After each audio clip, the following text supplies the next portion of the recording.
Hello, welcome to Crime Perspective. I will be your host, Radio Gods. Thank you for coming to my little page on YouTube. This is my very first video. I do feel extremely awkward, so I hope you have patience with me. Imagination. Now, let's pretend, for lack of a better term, to be in Tennessee and you are a CPS worker. You are working for CPS and you get this phone call that there's alleged abuse at 110 Ben Hill Road. So you have to go up there. So I've gathered some photos from the internet, thanks to Chris McDonough from the interview room who made it inside the house. I took these pictures and lined them up with the Tennessee Department of Children and Family Safety checklist. So I thought we would go through it together from the perspective of a social service worker. This is what you would have seen if you had gone up to 110 Ben Hill Road. But first, before we do that, I need to tell you that this channel features themes of violence, cussing, descriptions of sexual acts. It's not suitable for listeners under the age of 18. Some episodes may contain themes which may be triggering, and I can't see it without my glasses on, so there you go. And feature content warning. Please don't hesitate to ask for help if you need it. And of course, the copyright disclaimer under Section 107 of the Copyright Act of 1976.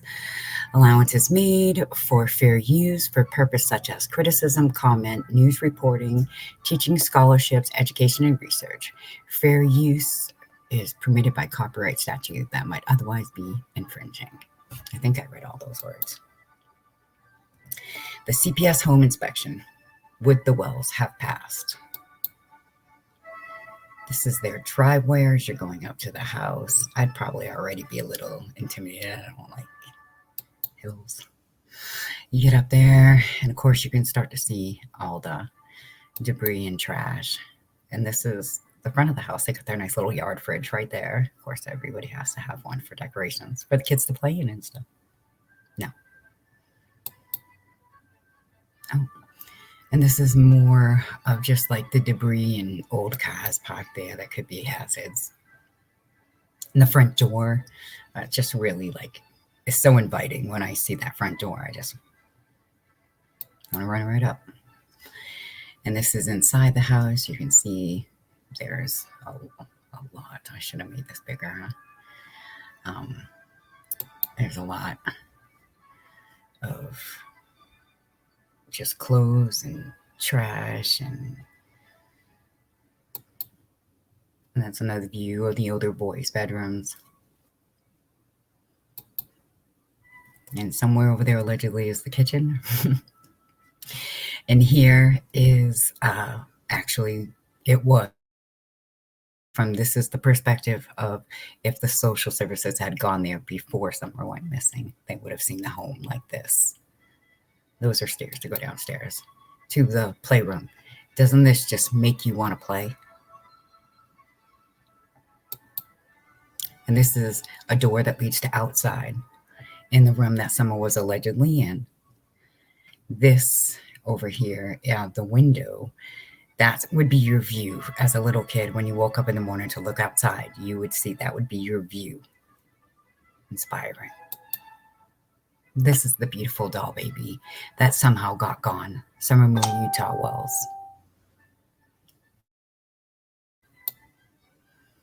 This is her missing poster. June 15th is when Summer allegedly got gone from Rogersville, Tennessee. She was 5 years old. She's a female, white, blonde, blue eyes, 3 feet, 40 pounds. Last seen wearing gray pants. We don't really know, so the description doesn't really help because you ask somebody, everybody says something different. So this is the CPS to go over with you guys. I really should have made this bigger. Let's see if we can make this part bigger.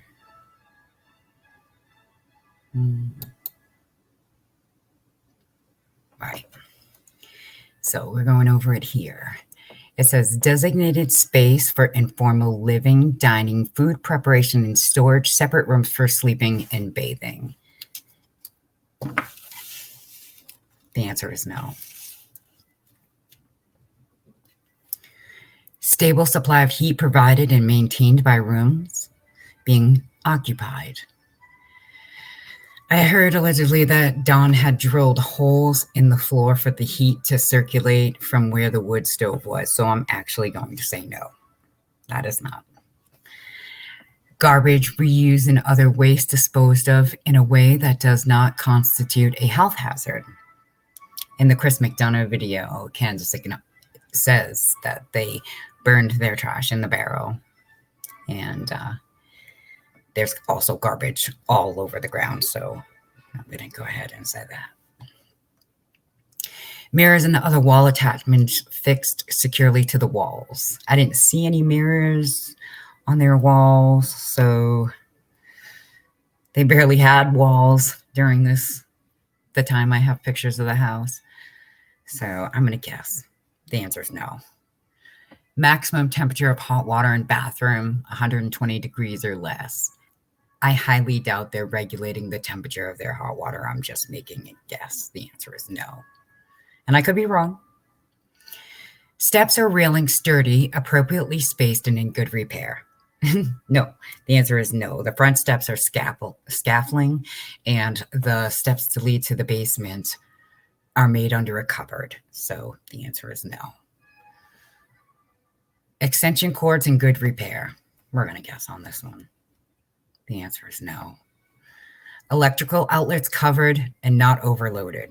Now we know that answer is no. Electrical appliances and cords out of the young children's reach. The answer is no. Radiator, hot water pipes, and fireplace covered. No. Exits and stairways gated or otherwise secured for infants and young children. No. Rugs and other movable floor coverings safely secured.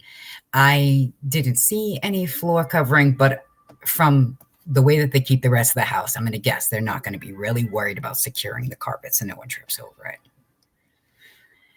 Toys. Oh, I forgot one. Matches and lighters inaccessible to children. I saw a picture on Candace's Facebook where it was a lighter and a spoon on a plate. And so obviously they're not worried about the children. Let's see. Toys, safe, clean, and in good repair.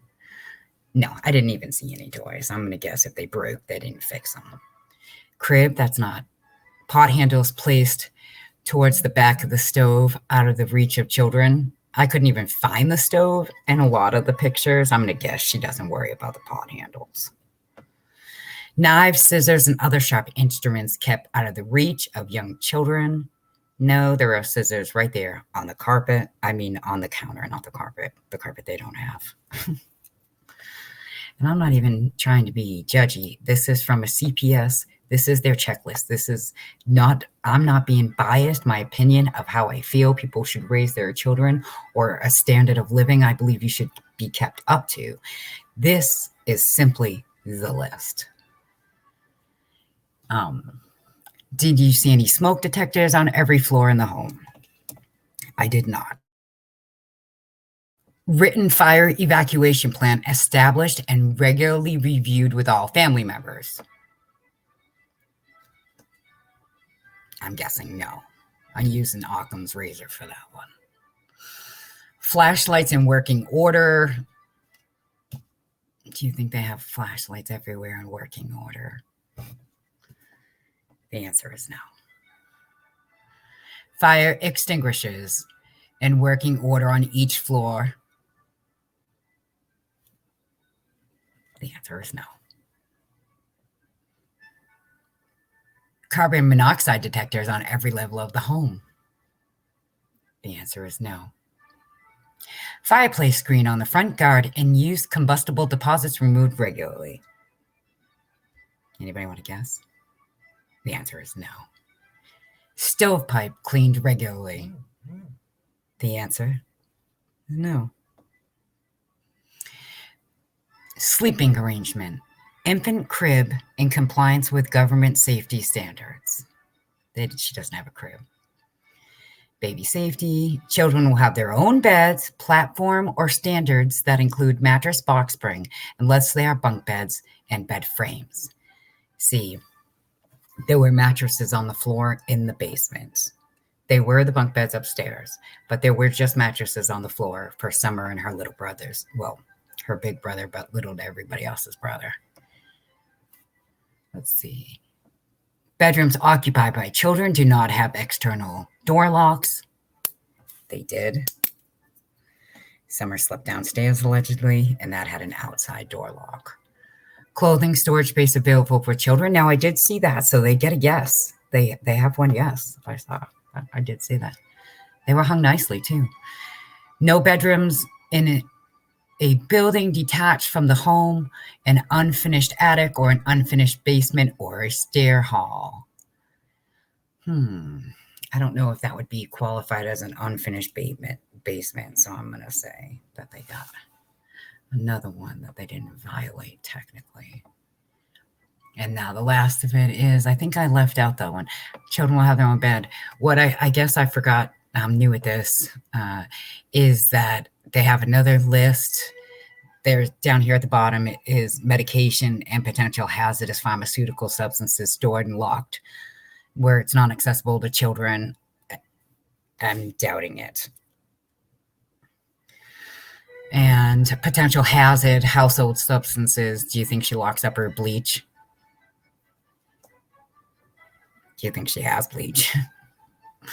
Sorry. Weapons, including firearms, air rifles now, hunting, slingshots, and other are made inoperable when not in use and are stored in locked cabinets. We know that they don't follow through with that because there were BB guns and other things in the windowsills. The page that I guess I forgot to copy and paste, and I'm just not remaking this video again. Sorry, guys. But there's also one more, and it's about animal safety. And basically it says that if you have animals, I found it, so I have it in paper form. So the next one is, have the children been informed of potential danger or certain types of farm equipment? No, the answer is no, because I saw Summer running along the lawnmower. Where the children are instructed about water safety. Now, actually, I can say yes to that because Candace said that she spoke to Summer about water safety, and I'm just going to believe her. Hot tubs and spas, will they have safety covers on them? Well, they don't have one, so that's an NA. Let's see. Now here we are, the part I was talking about. Let's see. Internet adult sites, are they effectively blocked so children can't access them? I heard that there were pornographic images around the house where the children could view, but that's all hearsay, but that's all I have. So I'm going to put NA on that only because I'm saying from the social work, I would hope that by then Candace would have hid the porn. Maybe. Let's see. And it also says for pets vaccinated in accordance with state law. Does anybody think all those animals that were up there that day have all had their shots? I'm going to guess no. Let's see. Potential dangerous situation involving animals discussed. Candace said she did do that, so there's a yes. Now, safety.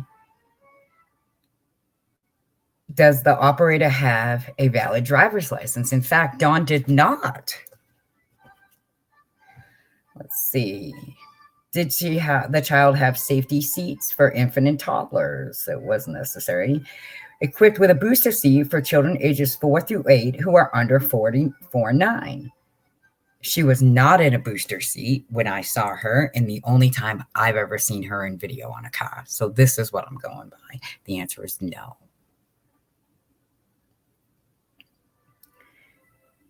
see. All safety seats with belts meet standard safety regulations. I have no idea. I'm assuming in the new car they do. Copy of license, blah, blah, blah, blah. And that's it. So in the total of how many questions they have on their safety list, they got 1, 2, 3, 4, 5, 6, 7, 8, 9, 10, 11, 12, 13, 14, 15, 16, 17, 18, 20, 21, 22, 30. Plus these over here. Let's just say they flunked.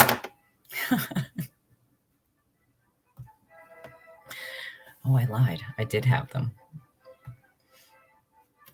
I would say that all in all, if I was a social worker from Tennessee, I would have offered those kids a ride out of there that day until they could fix that disgusting home. I am not trying to take away anyone's due process because I don't know what crime happened to Summer Wells. I have my own theories, but so does the rest of the world. One thing for certain I can say is that from my own eyes, I see through that video that those children were not being nourished properly, emotionally, physically. They were not in a place where they could thrive. I felt like I could smell that video. I've cleaned houses where people have moved out and left it nasty and disgusting, and that's what that picture smelled like to me. Children should not live in a place like that. Children deserve to have fresh air, someone teaching and loving them. So tell me what you think. Do you think that if you were a social worker on that day following those guidelines, you would have taken those kids out? Let me know. And also, I'd like to bring to your attention the Summer Wells petition. We're working together as a team to change CPS laws together. So if you can sign the Summer Wells petition, help us get to our goal, I'd really appreciate that. And so would everybody else. Well, this is my first video. I feel a little ridiculous. Hopefully, eventually, I won't feel ridiculous all the time. I appreciate everybody who listens. And I hope that you have something amazing happen to you today.